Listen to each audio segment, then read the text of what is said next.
न्याय कृष्ण प्रेम प्रदायते कृष्णाय कृष्ण चैतन्य नाम्ने गौरत्युषे नमः। तप्त कांचन गौरांगी श्री राधे वृंदावनेश्वरी वृषभानुसुते देवी प्रणमामि हरि प्रिये। हे कृष्ण करुणा सिंधो दीनबंधो जगत्पते गोपेश गोपिका कांत श्री राधा कांत नमोस्तुते। वाञ्छाकल्पतरुभ्यश्च कृपा सिन्धुभ्य एव च पतितानां पावनेभ्यो वैष्णवेभ्यो नमो नमः। जय श्री कृष्ण चैतन्य प्रभु नित्यानंद श्री अद्वैत गदाधर श्रीवासादि गौर भक्तवृंद। हरे कृष्णा कृष्ण कृष्णा हरे हरे हरे राम राम राम हरे हरे। ओम नमो भगवते वासुदेवाय।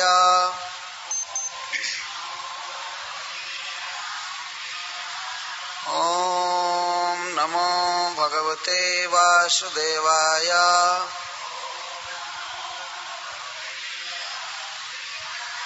ओम नमो भगवते वासुदेवाय।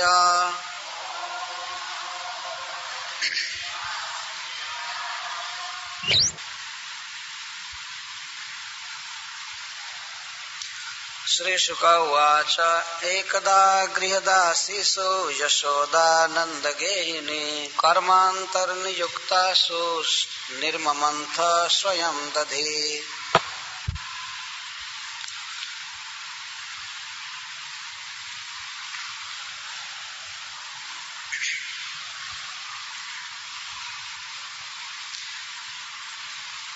अब यहाँ भगवान श्री कृष्ण के उखल बंधन की लीला प्रारंभ की जा रही है। एकदा गृहदासीषु यशोदानंद गेहिनी कर्मांतर नियुक्तासु निर्ममंथ स्वयं दधि। एक बार माँ यशोदा अपने घर की दासियों को दूसरे कार्य में लगाकर स्वयं दही मथने लगी, स्वयं दधी मथने लगी। गृहदासीषु कर्मांतर नियुक्तासु। यशोदा के घर में अनेक दासियां थीं जो दधी मथा करती थी, क्योंकि नंद बाबा की 9 लाख गौएं थीं, तो उसमें से कई लाख तो जरूर दूध देती रहती होंगी। तो उन सब का दूध जमाना, दही बनाना और मथना, इसके लिए बहुत बहुत दासियों की जरूरत है। तो यशोदा की कुछ विशिष्ट दासियां थीं जो कृष्ण की सेवा के लिए थीं, और वे कृष्ण के लिए नवनीत निकाला करती थी। दही से दधी मथती थी, नवनीत निकालती थी। तो माँ यशोदा के पास जब अन्य घरों से बार बार कंप्लेन आ रहा था कि कृष्ण हमारे घर में चोरी किया, हमारे घर में चोरी किया, हमारा दही खा गया, माखन खा गया, तो यह सुनते सुनते माँ यशोदा के मन में एक शंका उदित हुई कि हो न हो हमारे घर का माखन अच्छा नहीं होता है, इसी से कृष्ण दूसरे के घर में जाता है। माँ के मन में ये शंका उत्पन्न हो, हमारे घर का दही अच्छा नहीं जमता है या मक्खन अच्छा नहीं होता है, इसी से दूसरे के घर में जा रहा है, नहीं तो हमारा बच्चा दूसरे के घर में क्यों जाएगा। माँ को यह पता नहीं था कि उनका बच्चा दूसरों के प्रेम के कारण जाता है, माखन के कारण नहीं जाता है। लेकिन सहज ही हितैषिणी होने के कारण माँ के हृदय में ये शंका हो गई। तो उसने सोचा कि अपने हाथ से स्वयं ही दही जमा करके और खूब सुंदर माखन निकाल करके खिलाऊंगी और रोज ऐसा करूंगी, प्रतिदिन ऐसा करूंगी तो इससे हो सकता है मेरे बच्चे की चोरी छूट जाए, वो दूसरे के घर में चोरी न करे। तो माँ यशोदा एक दिन स्वयं दही मथने लगी। निर्ममंथ स्वयं दधी, स्वयं दधी निर्ममंथ, स्वयं दही मथने लगी। यशोदा एक रानी है, एक रानी के लिए दही मथना ये स्वाभाविक काम नहीं है, लेकिन नंद महाराज की गेहिनी नंदरानी होने के बावजूद भी ये दही मथने लगी। एकदा, संस्कृत में दा का अर्थ होता है समय, काल। तो सर्वदा, एकदा, जदा, कदा, दा माने समय, एकदा माने एक समय, जदा माने जिस समय, कदा माने किस समय, सर्वदा माने सब समय। तो एकदा का अर्थ एक समय, एक दिन माँ यशोदा स्वयं दही मथने लगी। तो यहाँ प्रश्न होगा कि अन्य दही मथने वाली जो दासियां थी वो क्या कर रही थी? तो कर्मांतर नियुक्ता, कर्मांतर, दूसरे सेवा में लग गई। उनको माँ ने कहा कि तुम लोग दूसरा काम कर लो, कृष्ण के लिए जो माखन निकालना है वो मैं निकालूंगी। वे बेचारी पूर्ण आनंद के साथ और पूरा परिश्रम करके अच्छा माखन निकालती थी, लेकिन माँ को ये संदेह हो गया कि अच्छा माखन नहीं निकल रहा है, इसलिए वो स्वयं दही मथने लगी। यहाँ एकदा से तात्पर्य है कार्तिक महीने की दीपावली। जो कार्तिक महीने में अमावस्या आती है उसको दीपावली कहते हैं। उसी दिन कृष्ण को बांधा गया था, उसी दिन वे दही का भांड बर्तन फोड़े थे। एकदा से तात्पर्य जो अमावस्या से है, दीपावली के दिन, जिस दिन माँ यशोदा अपने पुत्र के लिए माखन दही मह रही थी। भगवान श्री कृष्ण की बहुत सी लीलाएं शरद काल में हुई हैं। रास लीला भी शरद काल में, गोवर्धन धारण भी शरद काल में, उखल बंधन शरद काल में, चीर हरण तो खैर हेमंत काल में हुआ था। इन बहुत सुंदर सुंदर लीलाएं शरद काल में होती हैं। वर्षा काल के बाद शरद काल आता है। तो श्री कृष्ण की चोरी को रोकने के लिए, उनको अपने घर में संतुष्ट रहने के लिए दही मथा जा रहा है। इसलिए सुखदेव गोस्वामी यहाँ पर नंद गेहिनी शब्द का प्रयोग किए। यशोदा नंद गेहिनी, नंदस्य गेहिनी, नंद महाराज की पत्नी अर्थात नंद रानी। स्वयं शब्द यह सिद्ध कर रहा है कि इनके योग्य यह काम नहीं था, और दासियां थी तो स्वयं दही मथने की आवश्यकता नहीं थी, लेकिन अपने पुत्र को सेटिस्फाई करने के लिए निर्ममता स्वयं दही मथने लगी। और दही मथते समय श्री कृष्ण के बाल लीलाओं को गाती जाती थी, उसका वर्णन कर रहे हैं। जानी जानी है गीतानी तद बाल चरितानि च दधि निर्मंथने काले स्मरंती तान्य गायता। जान जानी है गीतानि तद बाल चरितानि च, तद बाल चरितानि कृष्णस्य बाल चरितानि, जो भी ब्रज में प्रसिद्ध लीलाएं श्री कृष्ण की हो चुकी थी उनको माँ यशोदा गा रही थी। स्वाभाविक ही गान निकल रहा था मुख से। जैसे पूतना उद्धार की लीला, तृणावर्त उद्धार की लीला, या बकैया चलने की, माखन खाने की, या स्तन पीने की, जो भी वो लीला कर किए थे उन्हीं लीलाओं को गा रही थी। भगवान के धाम में कोई भी व्यक्ति जब बोलता है तो गद्य में नहीं बोलता है, पद्य में बोलता है। यहाँ तो कोई कोई ऐसा आशु कवि होता है जो किसी बात को कविता में कहता है, जो बहुत जल्दी जब ही सोचे और कविता बना दे तो उसको आशु कवि कहते हैं। आशु का अर्थ होता है शीघ्र, कवि मतलब कवि, आशु कवि। ऐसे हम कवि देखे हैं जो किसी वस्तु का वर्णन करते हैं और कविता में करते जाते हैं, कविता में, वो आशु कवि कहते हैं। इन संसार के अधिकांश ऐसे लोग हैं, कविता की बात तो दूर रही, गद्य में भी कुछ नहीं बोल पाते। बड़ा मुश्किल है इस संसार में। लेकिन भगवान के धाम में प्रत्येक व्यक्ति जो भी बात बोलता है तो काव्य में बोलता है। कथा गानम नाट्यम गमनम अपि, गोलोक में जो चलना है वो नाटक जैसा होता है, नाचने जैसा, नटनम। भगवान के धाम में कोई व्यक्ति चलता है तो नाचते हुए चलता है, क्योंकि वहां कोई दुख नहीं है, आनंद में रहता है मनुष्य, झूम झूम कर चलता है। और इस संसार में आदमी चलते समय, खाते समय, पीते समय अपने सिर पर भार उठाए रहता है चिंता का। वो नाच नहीं सकता, गा नहीं सकता। और इस जगत में हम लोग देखे हैं कि जब कोई व्यक्ति आनंद में होता है तो कुछ गुनगुनाने लगता है, गाता है या नाचता है।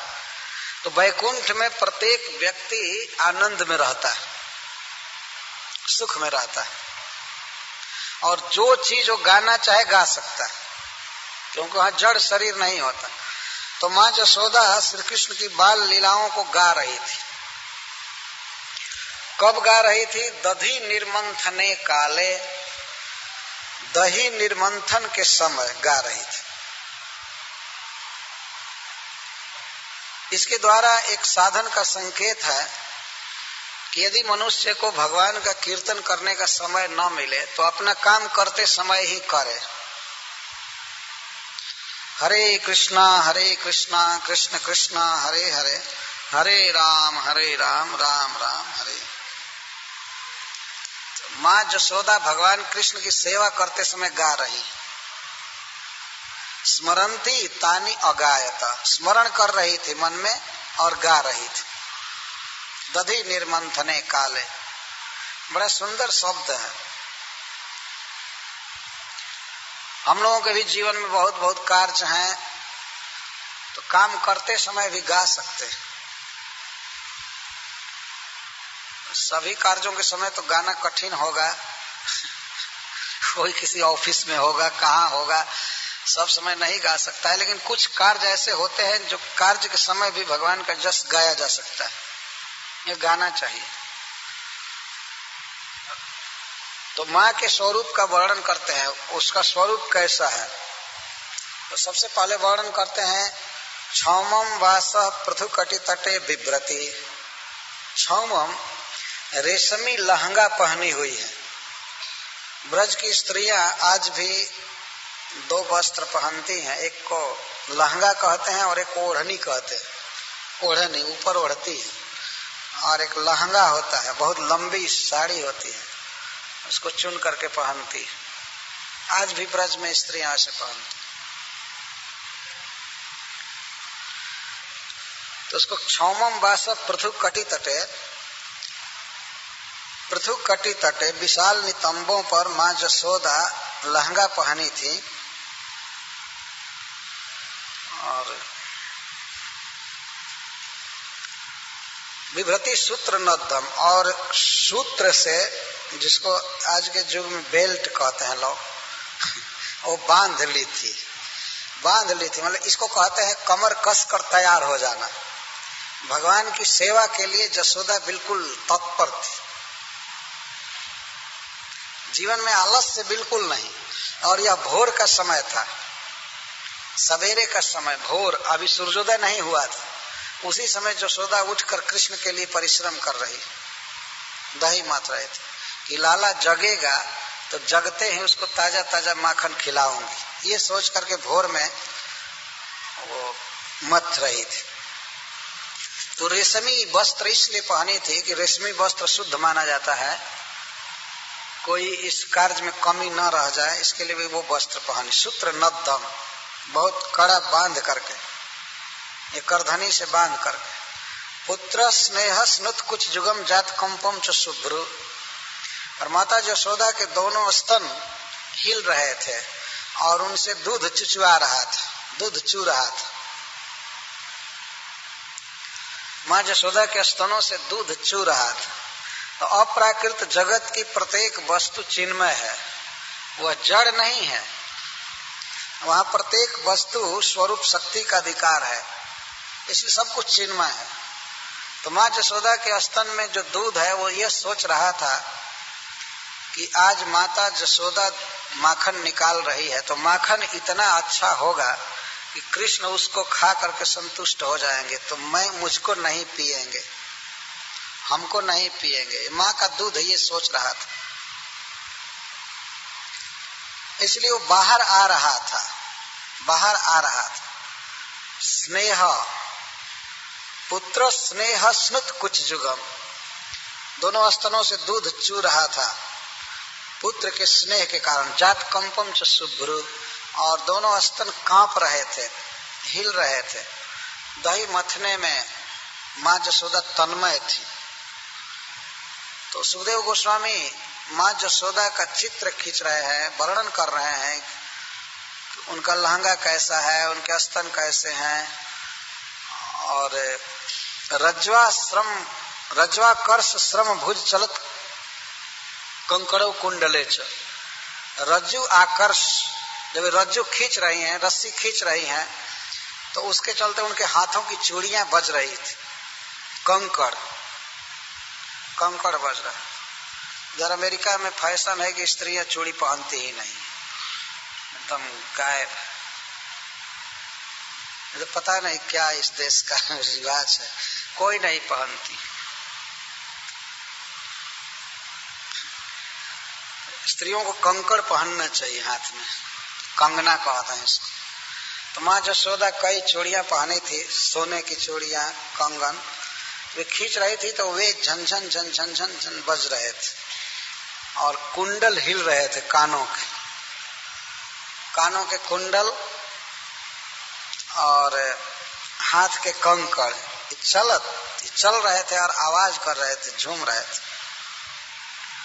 और माँ को अपने देह का स्मरण नहीं था, जसोदा को अपने देह की स्मृति बिल्कुल नहीं थी, भगवान की सेवा में तन्मय है।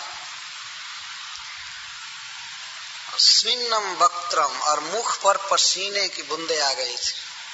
कभी दही नहीं मथी थी, कभी परिश्रम नहीं की थी।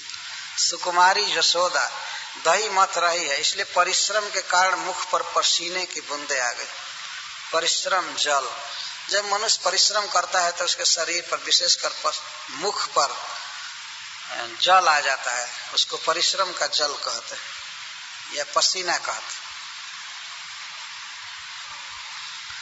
कबर विगलन मालती निर्ममंत, और यहाँ तक कि जो कबर में केश पास में, केश बंधन में मालती के पुष्पों की माला लगाई गई थी, तो वे पुष्प भी गिर रहे थे पीछे। वो दही मथने में तत्पर थी और ध्यान नहीं था, तो पुष्प भी नीचे गिर रहे थे।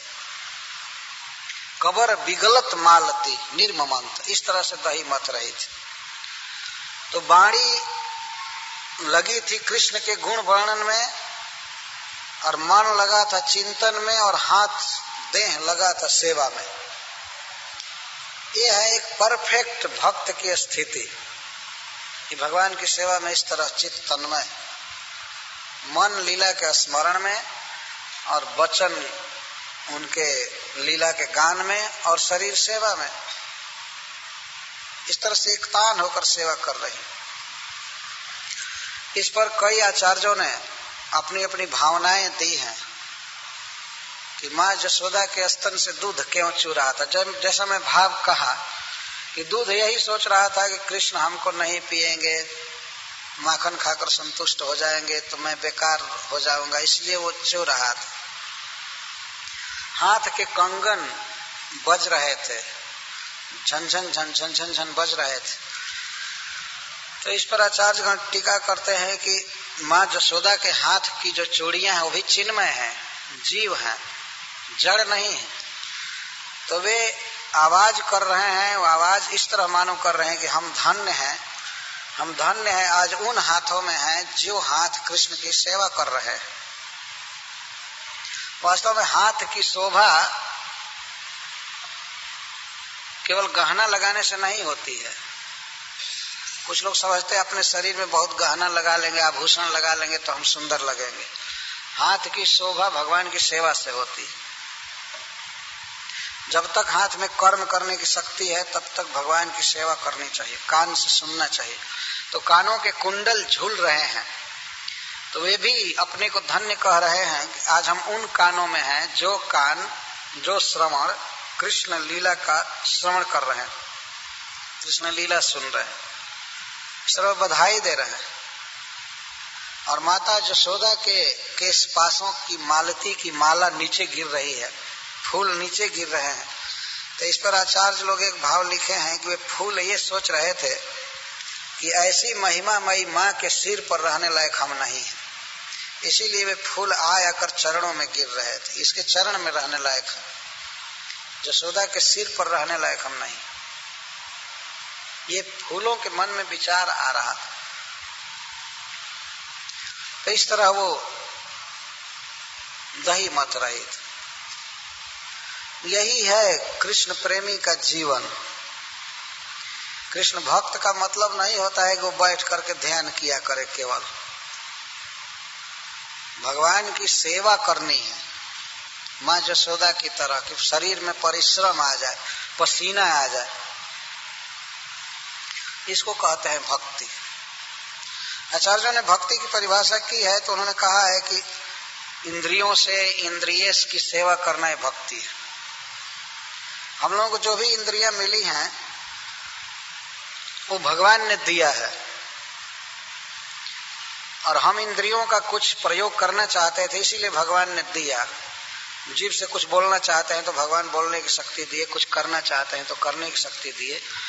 परंतु भगवान की ये इच्छा रहती है कि जीव मेरे विषय में बोले, मेरे विषय में सुने, मेरी सेवा करे, इसके लिए वे इंद्रियां देते हैं। लेकिन हम लोग तो इस बात को जानते भी नहीं है कि हमको इंद्रियां कौन दिया है, कोई पता नहीं, जानते भी नहीं। यह बहुत भारी मूर्खता है वास्तव में। हमको देह दिया गया है लेकिन हमको पता नहीं है कौन दिया है। और भगवान के बनाए हुए यंत्र में से यदि कोई खराब हो जाए तो इस संसार में अब तक बनाने की शक्ति नहीं है।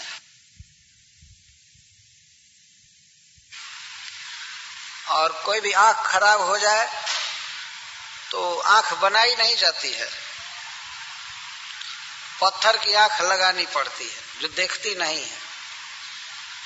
देखने में कुछ लोगों को भ्रम हो जाता है कि ये भी आंख है, लेकिन वो आंख काम नहीं करती। मनुष्य बना नहीं सकता कुछ भी। भगवान की बनाई हुई आंखें हैं, भगवान का बनाया हुआ कान है, हाथ है, तो भगवान की सेवा के लिए बनाया गया। ऐसा नहीं कि हमको भगवान ने दे दिया और हम कुछ भी खाएं, कुछ भी बोले, कुछ भी सुने। तो भगवान के भक्तों द्वारा यह साधन का संकेत किया गया।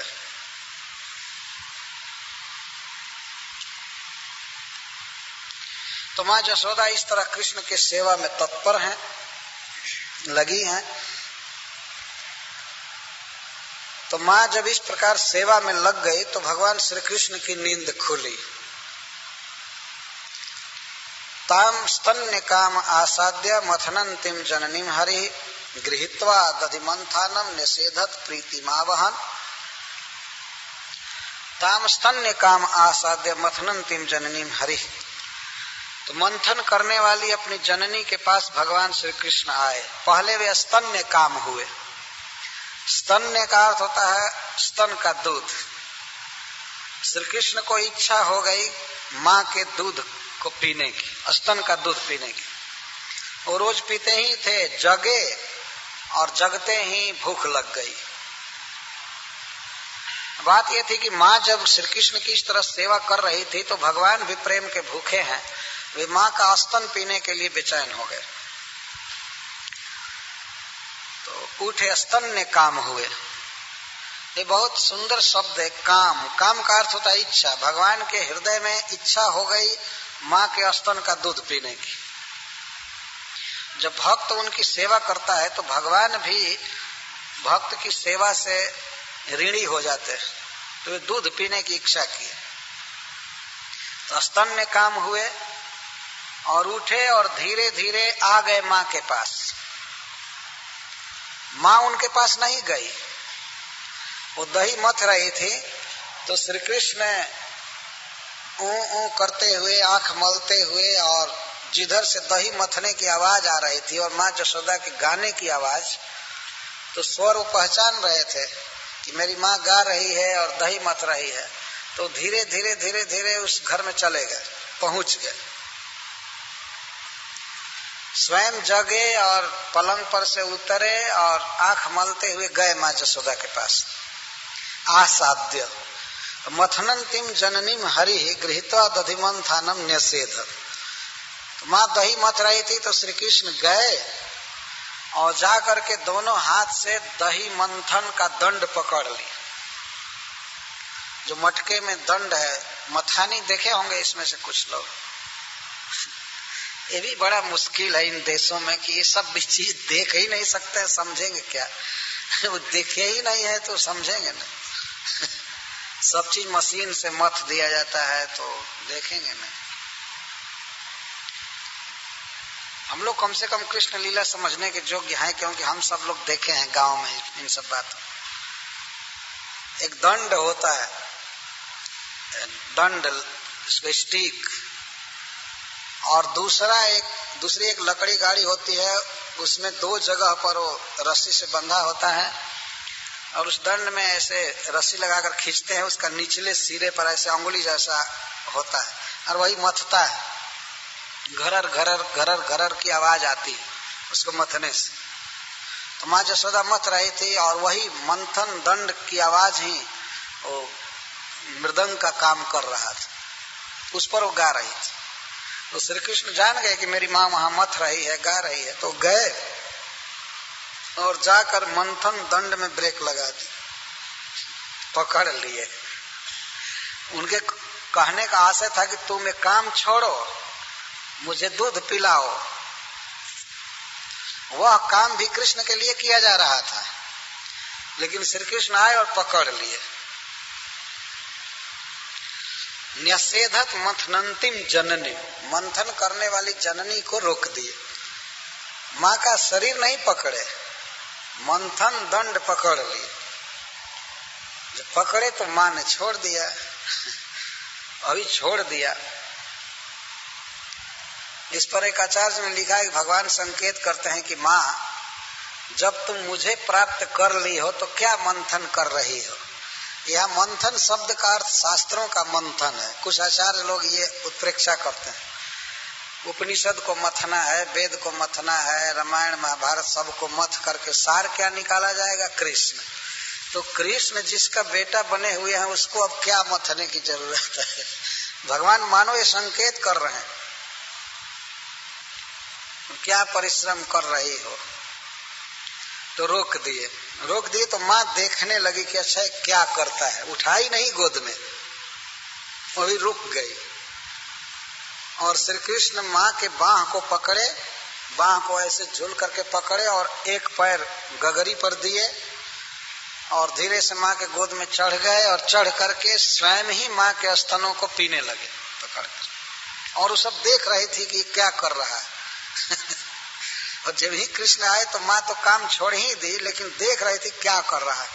तो स्वयं जब माँ के गोद में चढ़ गए तो माँ जसोदा को बड़ी प्रसन्नता हुई, मेरा बेटा बहुत तेज है। पहले भी तो माखन उखन चुराता था कहाँ कहाँ चढ़ करके, लेकिन गोद में चढ़ गया अपने से तो उसको बहुत प्रसन्नता है। पीने लगे और वो पिलाने लगी और दूध पी पी करके मुस्कुराने लगे। पहले कुछ रो रहे थे, अब मुस्कुराने लगे दूध पी करके। आहार मिलता है बच्चे को तो पी करके हंसने लगते, तो मुस्कुराने लगे। उनके मुस्कुराते हुए मुख को देखती थी माँ, पिलाने लगी।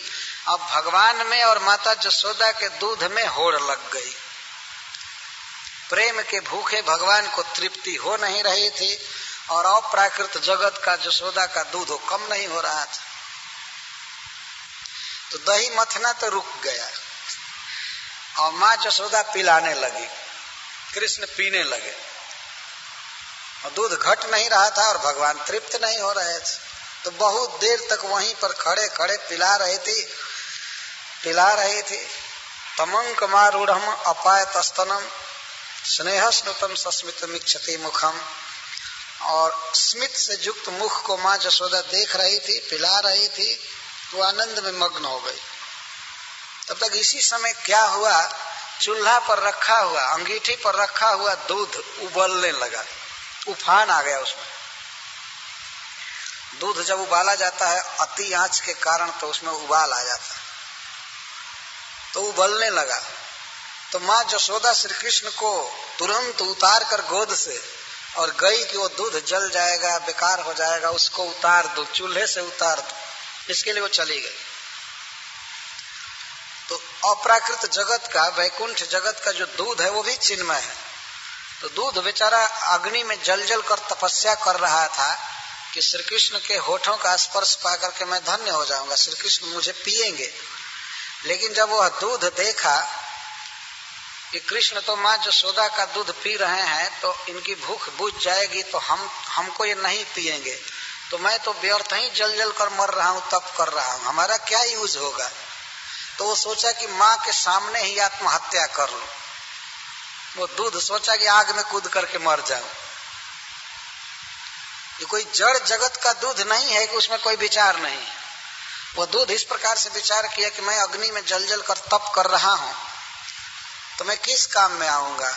ये केवल अपने माँ का दूध पिएंगे तो मैं मर रहा हूं इस अग्नि पर, क्या होगा मेरा। तो माँ के हृदय में दया उत्पन्न कराने के लिए, आत्महत्या के लिए चल दिया, उफान आ गया। माँ देख ली, माँ की दृष्टि पड़ गई, तो माँ ने सोचा कि अपने छाती का दूध तो अपने पास ही है, ये तो खराब होने वाला नहीं है। ये कृष्ण के लिए पद्मगंधा गाय का दूध औंटा जा रहा था, तो उसको तो बचा लो, कुछ देर के बाद कृष्ण उसको पिएगा। तो माँ कृष्ण को छोड़ दी। कृष्ण पी रहे थे, छोड़ना नहीं चाहते थे, लेकिन छुड़ा करके जमीन पर रख करके और दौड़ी। वो गई तो जब ही वो जा रही थी तब ही दूध शर्म के मारे नीचे बैठ गया, उसका उफान बंद हो गया।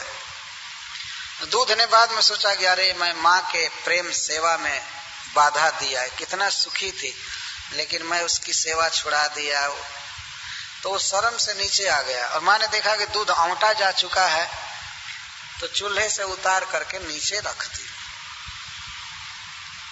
यह प्राकृत जगत। नंद बाबा के यहाँ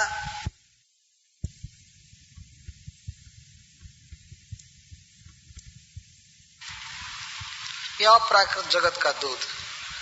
नंद बाबा के यहाँ 100 गौएं ऐसी रखी गई थी जो सुगंधित घासों को केवल खाती थी, सुगंधित घास, और उनके दूध को 10 गौओं को पिलाया जाता था। जो छांटी हुई गौएं थी, बहुत सुंदर, पद्मगंधा गाय कहा जाता था। तो पद्मगंधा गाय का दूध औंटा जा रहा था और श्री कृष्ण के पीने के लिए। जब दूसरे के घर का वो दूध भी पी जाते थे, दही खा जाते थे, मक्खन खा जाते थे, तो दूध भी स्पेशल औंटा जा रहा था कि अब अपने घर में ऐसा अच्छा दूध दिया जाए कि दूसरे के घर में वो चोरी ना करे। तो माँ यशोदा उस दूध को उतारी और इधर कृष्ण को क्रोध आ गया। क्रोध आ गया कि ये क्यों मुझे बिना तृप्त किए और चल दी। मेरा कोई ध्यान नहीं रहा,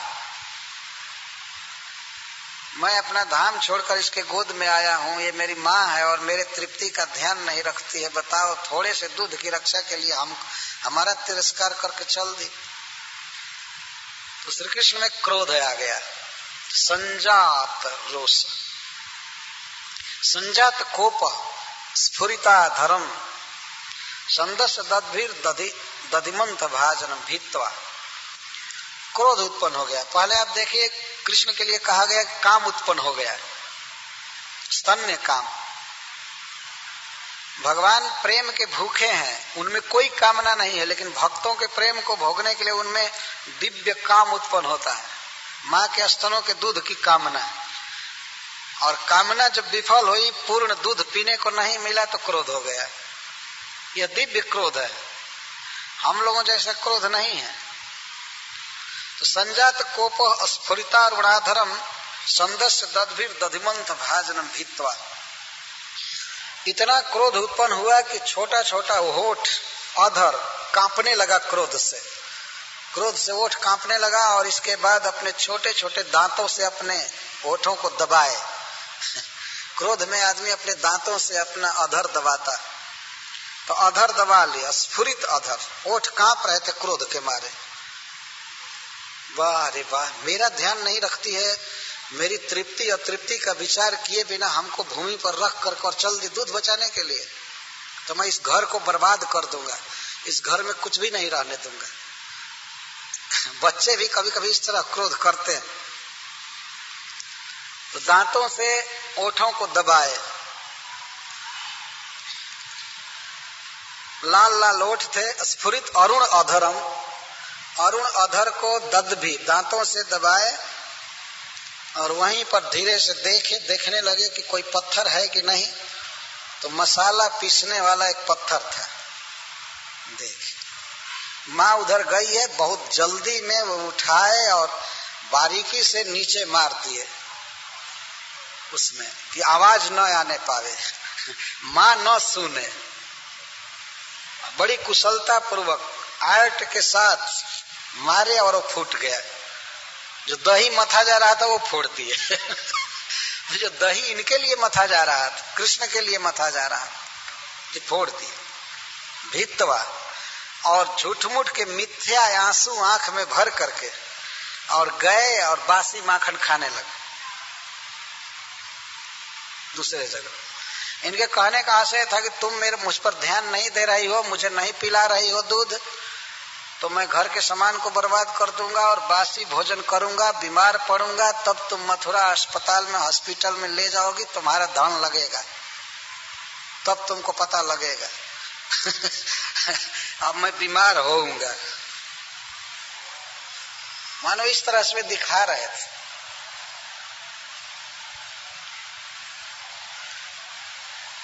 दूसरे घर में जाकर के हयंगमम मतलब माखन खाने लगे। ताजा माखन इसके लिए निकाला जा रहा था कृष्ण के लिए, और इसको बर्बाद कर दिए। जब फोड़ दिए, सारा दही बह गया, नीचे बह गया। और वो गए दूसरे घर में, गए तो भगवान श्री कृष्ण उस दही पर ही चल करके गए, तो उनके पैरों के छोटे छोटे छाप पड़ गए, चरण चिन्ह पड़ गए दही से युक्त। उनको ये बुद्धि नहीं थी कि हम दही जहां नहीं है वहां से भागे, तो दही पर से ही भागे। और चरण चिन्ह बता रहे थे कि ये महाशय किस घर में गए। और वहां जा करके उखल को उल्टा करके उस पर चढ़ करके और माखन खा रहे थे। झूठ मूठ के खा रहे थे, खा नहीं रहे थे, वास्तव में दिखा रहे थे कि मुझको बहुत भूख है, मैं मर गया भूख के कारण, और मुझे दूध नहीं पिला रही, ये अपना दूध बचाने दौड़ रही है, तो बचाओ, दूध बचाओ, मैं इधर ये सब समाप्त कर रहा। और घर में जो जमा है माखन उसे भी नहीं रहने दूंगा। जो मथा जा रहा था वो तो बर्बाद कर ही दिया, और जो रखा हुआ था माखन सीके पर उसको बंदरों को बांट रहे थे। पता नहीं बंदर भी कहां से उतना जुट गए, सबको बांट रहे थे माखन, घर में कुछ भी नहीं रहने देंगे। इस तरह से नटखटपना दिखा रहे। तो माँ जसोदा जब दूध को उतार करके आई तो देखी कि ये दही का मटका फूटा हुआ है। तो माँ को यह समझते देर नहीं लगी कि ये किसका काम है। अगर कृष्ण वहां रहता तो जान जाते कि ये नहीं किया है, किसी कारण से कुछ चीज गिर गया होगा या जैसे तैसे फूट गया होगा, ऐसा अनुमान करते। लेकिन कृष्ण वहां नहीं था तो समझ गए कि अपराधी फरार हो गया है। ये भागा है यहाँ से, वो समझ गई। और दही के ऊपर से होकर भागे थे, छोटे छोटे चरण के चिन्ह बने हुए थे, वो समझ गई। तो माँ जसोदा को दही का मटका फूटने से कोई दुख नहीं हुआ, वो हंसने लगी। और कृष्ण की चतुराई पर और प्रसन्न थी कि कितना चतुर है, कितना बुद्धिमान है, ऐसे फोड़ा की आवाज भी नहीं आई और ये बर्बाद भी हो गए। बड़ा कुशल है मेरा लड़का, मेरा बच्चा बड़ा कुशल है, बड़ी चतुराई से फोड़ा है। लेकिन अब माँ भी उसी के अनुसार अब सोची कि आज इसको दंड देना चाहिए, दंड देना चाहिए, नहीं तो इसका मन बिगड़ जाएगा और ये बहुत बर्बाद करेगा घर के धन को। आज मटका फोड़ा, कल कुछ फोड़ेगा, कल कुछ करेगा। तो इसके बाद वे चली, चरण चिन्ह के सहारे चली और एक जगह से छिप करके देखने लगी कृष्ण को। तो सुखदेव गोस्वामी वर्णन करते हैं कि उलू खलांघरे रूपरी व्यवस्थितम मरकाय कामम ददतम सिचिस्थितम।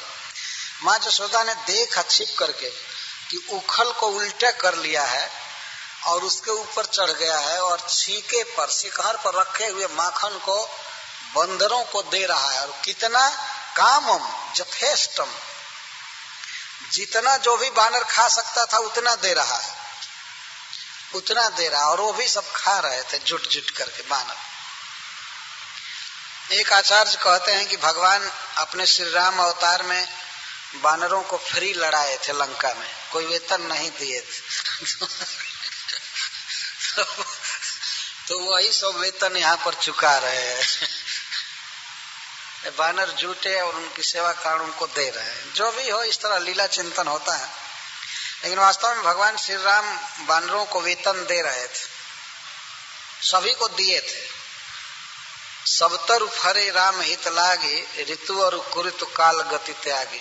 भगवान राम की इच्छा से वन के जितने वृक्ष थे सब फल रहे थे, ऋतु और कुरुतु का नियम त्याग दिए थे, और बानर सब खा रहे थे, फर्स्ट क्लास का फलाहार कर रहे थे। बानर फल खाते ही हैं, तो भोजन तो मिला ही। और लंका में जब रावण मारा गया तो विभीषण जी ने सारा खजाना बानरों को दे दिया, ये वर्णन है। ऊपर आकाश से जा करके वस्त्र और आभूषण की वर्षा किए, और जितना आभूषण जो भी बानर ले सकता था लिया। 2-3 महीने केवल वो लोग थे सेना में, लेकिन कई वर्षों का वेतन जो होना चाहिए भगवान ने दे दिया। भगवान ऐसे नहीं कि किसी से काम करा करके और कुछ न दे। भगवान ने पूरा पूरा रत्न खजाना सब कुछ दे दिया कि ले जाओ अपने घर। अयोध्या कुछ भी नहीं ले गए। लंका से वे अयोध्या के लिए एक पैसा भी नहीं ले गए, केवल विमान ले गए और बाद में लौटा दिए। कुबेर जी के पास भेज दिया गया विमान।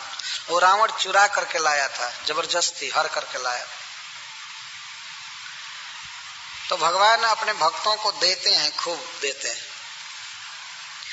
लेकिन इस अवतार में भी कुछ बानरों को बुला लिए कि तुम लोग खाओ हमारे हाथ से, खूब लुटा रहे थे। एक कामम शब्द का प्रयोग है। काम का अर्थ होता है जथेष्ट, जितना खा सकते थे उतना।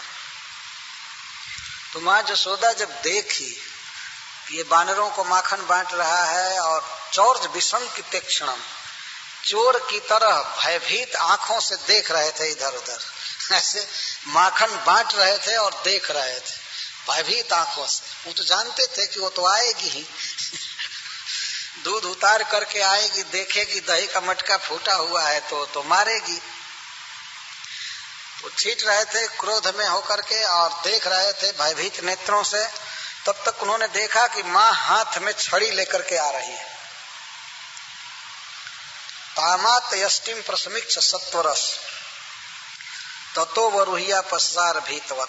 उन्होंने देखा कि माँ हाथ में छड़ी लेकर आ रही है, तब तो भीतवत, बहुत भयभीत की तरह उस उखल पर से उतर करके चले, भाग चले। वो सोचते थे कि माँ का शरीर भारी है, मुझे पकड़ नहीं पाएगी और मैं भाग जाऊंगा, मैं बच जाऊंगा। कई अपराध किए थे। पहला अपराध तो दही का मटका फोड़ना, ये अपराध है। दूसरा अपराध बानरों को माखन बांटना। आदमी अपने घर में माखन दही दूध रखता है तो सोचता है बिल्ली न खाने पावे, बानर न खाने पावे, रक्षा करके, और अपने घर का ऐसा बदमाश लड़का निकला कि वो सारा धन बांट रहा है बानरों को। ये भी एक अपराध था। तो कृष्ण मान रहे थे कि मैं अपराधी हूँ, मैं गलती कर रहा हूँ, और आज माँ मारेगी, और उस पर भी हाथ में छड़ी लेकर आ गई। तो प्रकट विश्वास हो गया कि अब तो बिना पीटे छोड़ेगी नहीं। तो भागे। जब वे भागे तो माँ जसोदा चुपचाप नहीं रह गई, वो भी चली पकड़ने के लिए। कहाँ भागोगे? ऐसी एक प्रथम लीला हुई थी। कृष्ण भागे और मां पकड़ने के लिए दौड़ी। तो सुखदेव गोस्वामी कहते हैं कि योगियों का मन तपस्या से तेज होकर के भी जिनको नहीं पकड़ पाता है, मतलब योगियों का शुद्ध चित्त भी भगवान का स्मरण तक नहीं कर पाता है, उन्हीं भगवान को डायरेक्ट पकड़ने के लिए यशोदा दौड़ने लगी। और कृष्ण तो पहले अपने घर में भागे, इस घर में उस घर में, इस घर में उस घर में भाग रहे थे। इसके बाद अपने घर से निकलकर गली में चल दिए, सड़क पर भागे तो माँ यशोदा उधर भी दौड़ रही थी और हाथ में छड़ी लिए दिए। कहाँ जाएगा, कहाँ जाएगा। और सब लोग तमाशा देख रहे थे, क्या हो गया यार, क्या कर दिया, क्यों पकड़ रही हो। लेकिन माँ यशोदा मान नहीं रही थी। बच्चा तो बहुत फुर्तीला था, वो भाग रहा था, माँ का शरीर भारी था, पसीने से लथपथ हो गई पकड़ने में, दौड़ने में। तो गांव में इधर उधर दूसरे के घर में भी वो भाग रहे थे, माँ पीछे से चल रही थी। अंत में जाते जाते पकड़ लिया। और जब पकड़ लिया तो एक हाथ से पकड़ा और दूसरा हाथ कृष्ण का अपने नेत्रों को पोंछ रहा था। दाहिने हाथ को पकड़ा माँ ने। अरे बानर बंधु, अरे मंथनी स्फोटक। वो कहने लगी बानर ही तुम्हारे संबंधी हैं, बानरों को इतना धन बांट रहा है। अरे बानर बंधु, अरे नटखट, आज मैं तुमको दंड देती हूँ, तुम्हारी सारी आदत निकाल दूंगी। इतना दिन से सुन रहे थे कि तुम दूसरे के घर में चोरी कर रहे थे और आज अपने घर का सामान बर्बाद करने लगे। माँ ऐसे डांट रही थी, आज मैं तुमको बांधूंगी, मारूंगी। छड़ी उठाकर ऐसे कह रहे थे, बोल क्यों मटका फोड़ा, क्यों फोड़ा। अब श्री कृष्ण रोने लगे, बिल्कुल फपक कर रोने लगे और अपने बाएं हाथ से आंखें मलने लगे।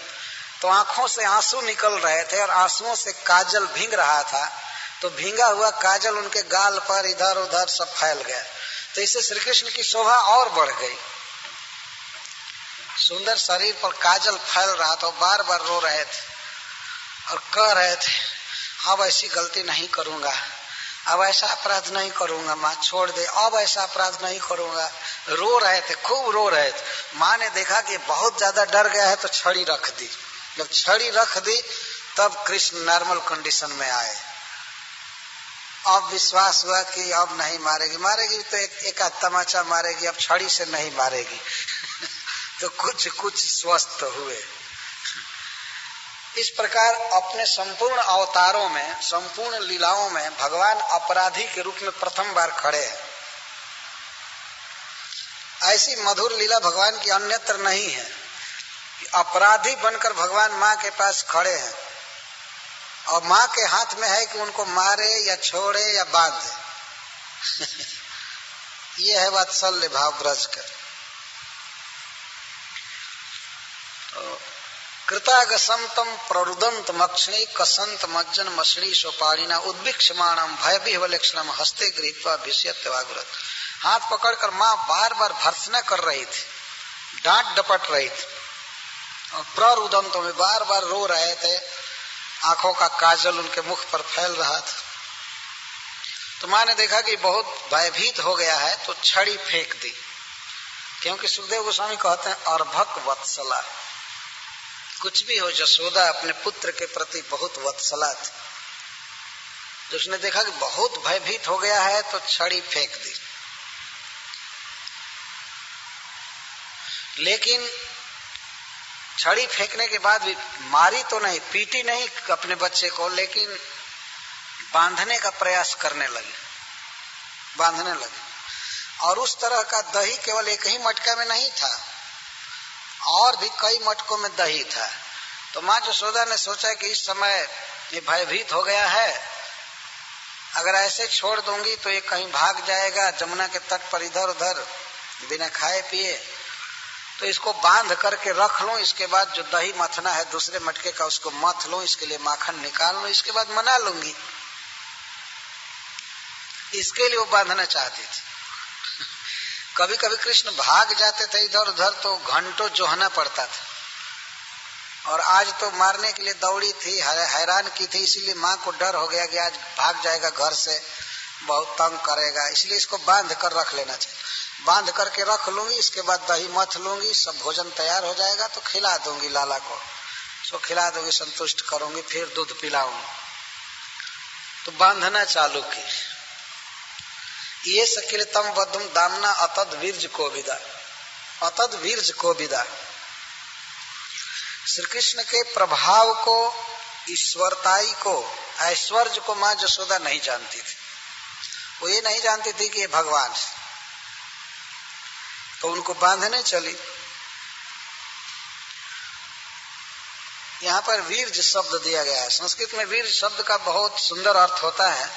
वीर्ज का अर्थ होता है किसी वस्तु का प्रभाव। जैसे जहर है विष, विष का वीर्ज है मार देना, जान से खत्म कर देना, इसको विष का वीर्ज कहते हैं, प्रभाव। या अमृत का वीर्ज है अमर कर देना। तो भगवान के कुछ प्रभाव हैं, उनका अपना कुछ विशिष्ट प्रभाव होता है। तो उस प्रभाव को माँ यशोदा नहीं जानती थी। वो नहीं जानती थी कि ईश्वर हाँ, ये इनका न आदि है, न अंत है, न बाहर है, न भीतर है, इनको बांधना असंभव है, बांधा नहीं जा सकता। लेकिन माँ यशोदा तो जानती थी कि ये बच्चा है, हमारा बच्चा है, इसको बांध करके रखूंगी। तो बांधने का प्रयास करने लगी।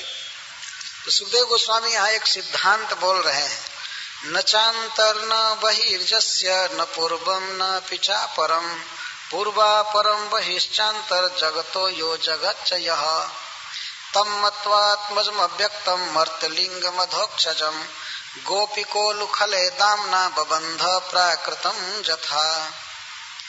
भगवान में अंतः नहीं है, भीतर नहीं है, न बहि न बाहर है। ये भगवान का वर्णन है। हम लोग इस संसार में कोई भी वस्तु अपने अनुभव में देख रहे हैं, सुन रहे हैं, समझ रहे हैं, तो उसका अंतः, उसका भीतर है या बाहरी जरूर है। जैसे हमारा शरीर है तो हमारे शरीर के बाहर भी बहुत कुछ है ना, बाहर ही ज्यादा है। हमारे बाहर हवा है, ये हाल है, तो पूरा न्यूयॉर्क नगर है, पूरा जगत हमारे बाहर है। और भीतर भी कुछ है, भीतर भी कुछ है। लेकिन भगवान के भीतर कुछ नहीं है, उनमें भीतर ये शब्द प्रयोग ही नहीं कर सकते और बाहर भी प्रयोग नहीं कर सकते। तो कहां से कहां बंधन लगाएंगे? बंधन कहीं से चालू किया जाता है। जैसे माइक का दंड है, तो आदमी यहां से बंधन चालू करे तो यहां आकर के बांध देगा। लेकिन जिसका कोई और छोर नहीं हो, जिसका अंतः नहीं है, जिसका बाहर भीतर कुछ नहीं है, जो सब तरह से पूर्ण है, कैसे बंधन करेंगे? कहां से बंधन लगाएंगे? यह जगत जो हम देख रहे हैं, देखने में लगता है कि कृष्ण के बाहर है, लेकिन सारा जगत कृष्ण के भीतर है और भीतर उनके कुछ नहीं है। ये भी कहा गया है। गीता में भगवान कहते हैं कि मेरे भीतर सारा जगत है और जगत के भीतर मैं हूं। फिर वे कहते हैं मेरे भीतर कुछ भी नहीं है और मैं किसी के भीतर नहीं।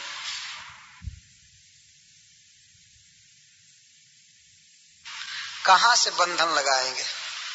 भगवान जब संधि दूत बनकर गए हस्तिनापुर में, तो दुर्योधन उनको बांधना चाहता था। पहले वो रिक्वेस्ट किया कि आप हमारे समधी हैं, भोजन कीजिए, इसके बाद बातचीत होगी। भगवान ने साफ कह दिया, मैं समधी बनकर नहीं आया हूं, मैं महाराज युधिष्ठिर का दूत बनकर आया। मेरा प्रपोजल है, मेरा रिक्वेस्ट है, उसे स्वीकार कीजिए, तब मैं भोजन करूंगा। तो दुर्योधन कहा कि आप कैसी बात कर रहे हैं, आपको शर्म आनी चाहिए कि आप अपने को युधिष्ठिर का दूत कहते हैं, आप इतने महान पुरुष हैं। तो बातों में भगवान ने साफ कह दिया कि मैं तुम्हारे यहाँ नहीं खाऊंगा जब तक मेरा काम नहीं होगा। तो दुर्योधन ने सोचा कि श्री कृष्ण को यहीं पर बांध कर रखना चाहिए, जेल में डाल देना चाहिए और पांडवों से युद्ध किया जाएगा, क्योंकि श्री कृष्ण पांडवों के साथ रहेंगे तो इनकी बुद्धि से वे जीत सकते हैं। तो बांधने के लिए चला।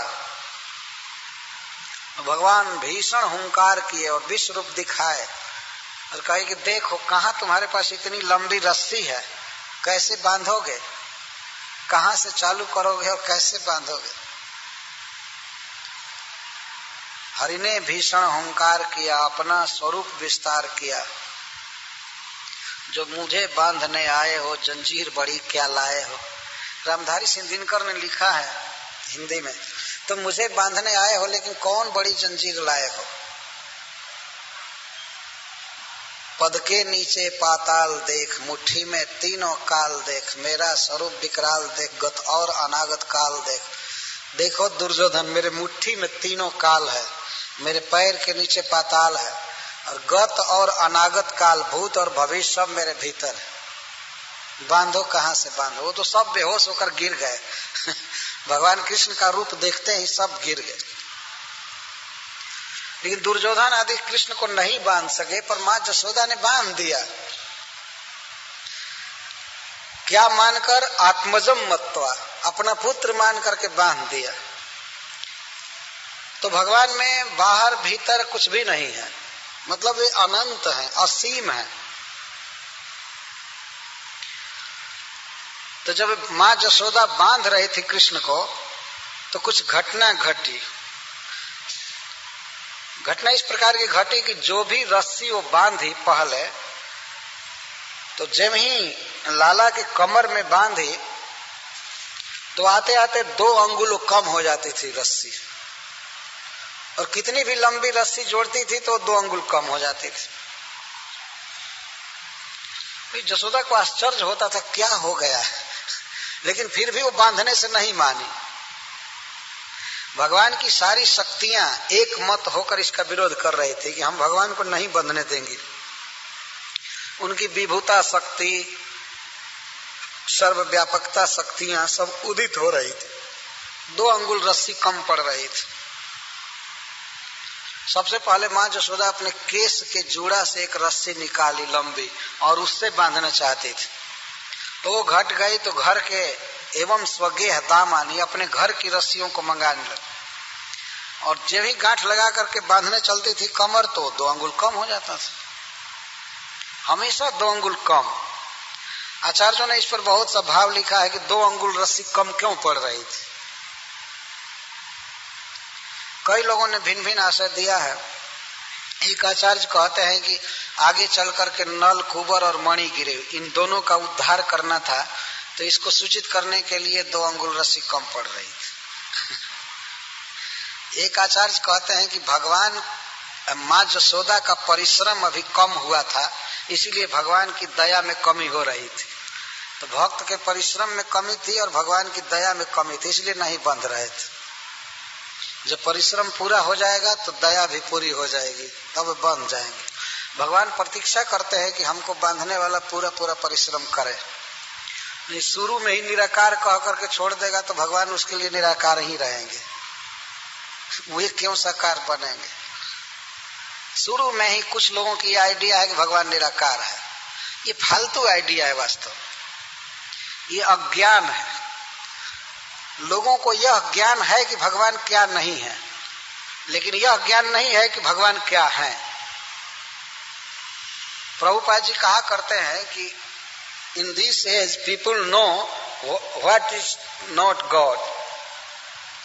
भगवान क्या नहीं है इसको लोग जानते हैं, लेकिन भगवान क्या है इसको नहीं जानते। जितना नकारात्मक वर्णन करना होता है करते रहते हैं, भगवान ये नहीं है, वो नहीं है, ये नहीं है, वो नहीं है, लेकिन भगवान क्या है इसका वर्णन नहीं करते, और इसी को फिलॉसफी मान लिया जाता है। जैसे कोई पूछे कि अमेरिका का राष्ट्रपति कौन है, तो कोई आदमी प्रवचन करने लगे, वो सिंह नहीं है, वो भेड़ा नहीं है, वो गाय नहीं है, वो ये नहीं है, वो ये नहीं है, ये कौन सा वर्णन है? वो क्या है ये तो वर्णन करो, ये तो वर्णन करना चाहिए। तो आज तक ईश्वर का वर्णन यही लोग करते हैं कि ईश्वर क्या नहीं है, उसका कोई नाम नहीं है, उसका कोई रूप नहीं है, उसका कोई घर नहीं है, बस यही। तो कोई ज्ञान है नहीं, निगेशन केवल करते हैं। तो भगवान के लिए जो परिश्रम किया जाता है उनको भक्तवत्सल मान करके तो भगवान प्राप्त होते हैं। भगवान अपनी लीला द्वारा ये सब दिखा रहे हैं। तो मां जसोदा के परिश्रम में अभी कमी हो रही थी, इसलिए एक रस्सी घट रही थी। और भगवान की दया उधर उत्पन्न नहीं हो रही थी और 2 अंगुल कम हो रहे थे। भगवान ने बताया कि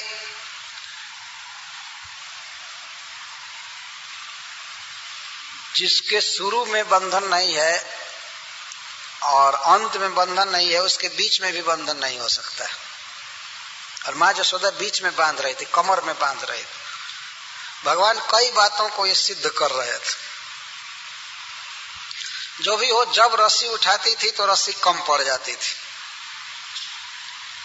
तो अपने घर के सभी रस्सियों को जोड़ दी, फिर भी रस्सी कम पड़ रही थी।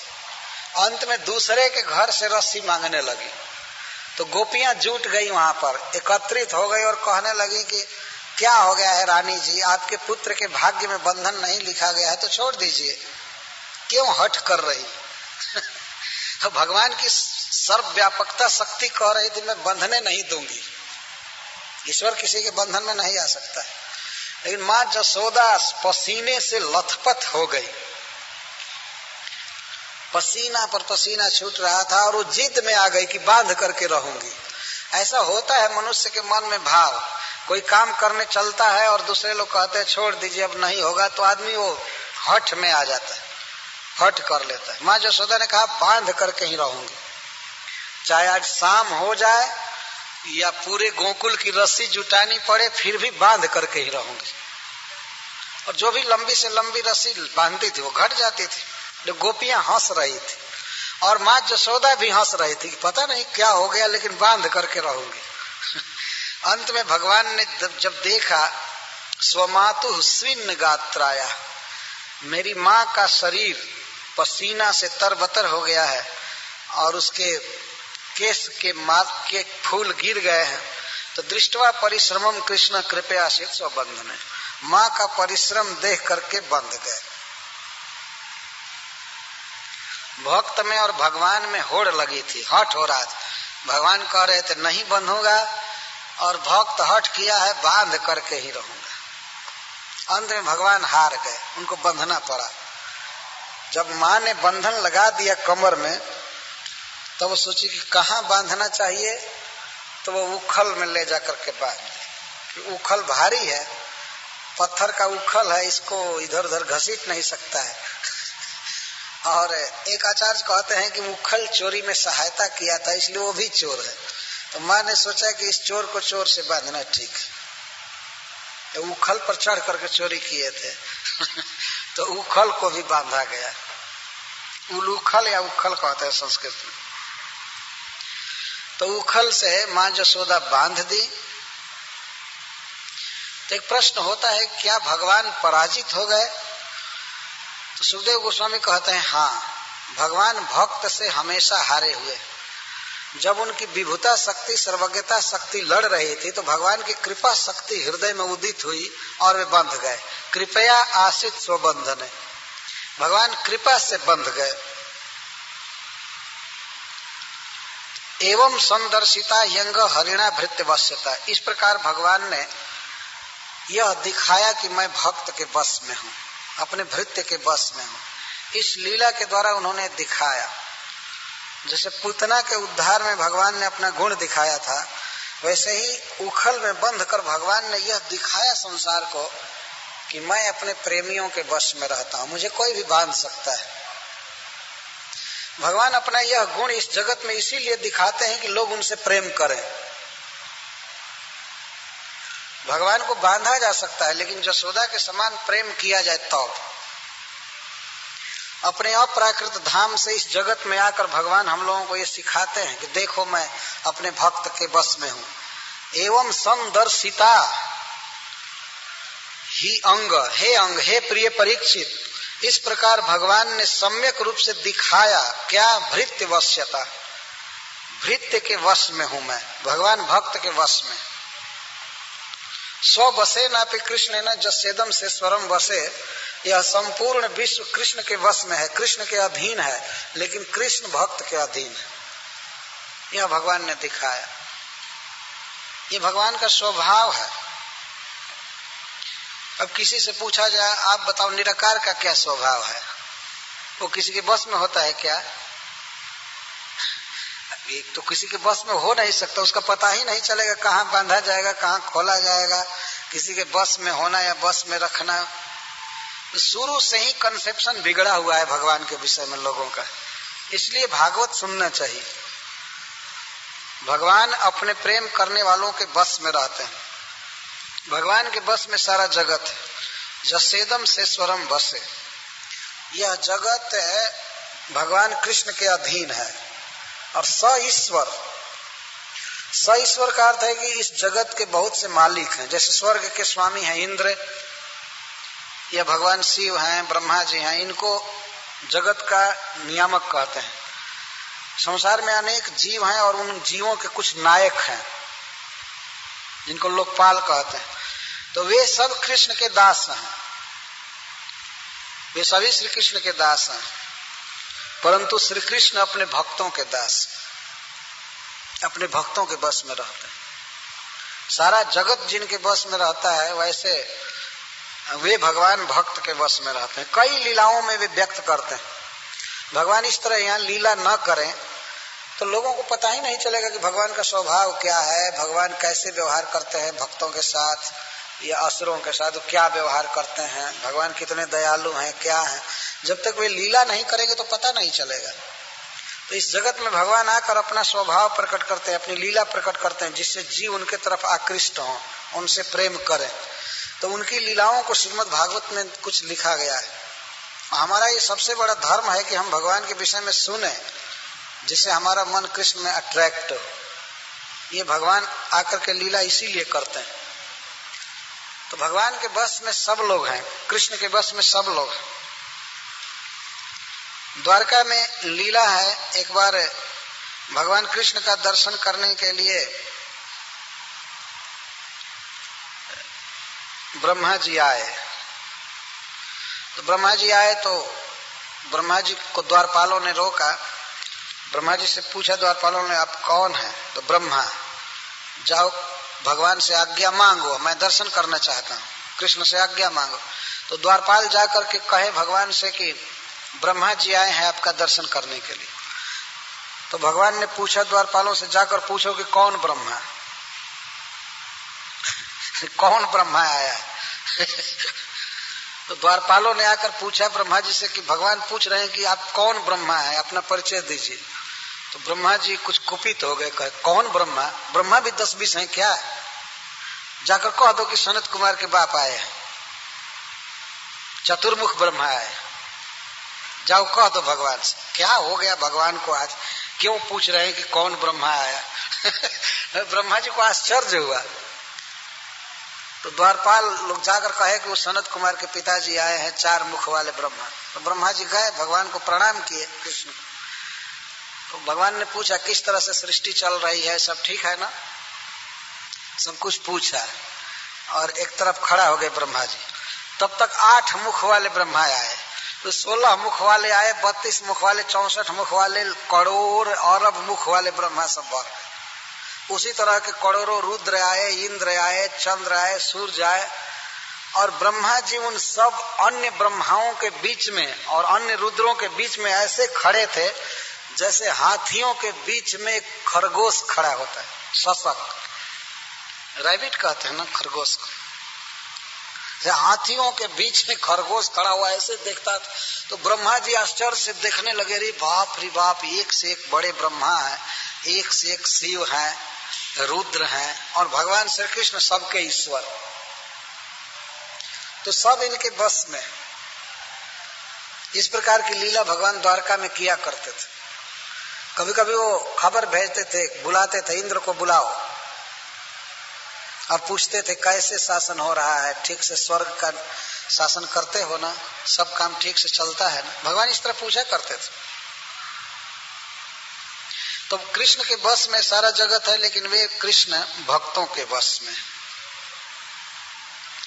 जब कुछ भक्तों की इच्छा थी कि बीच में कुछ कीर्तन किया जाए।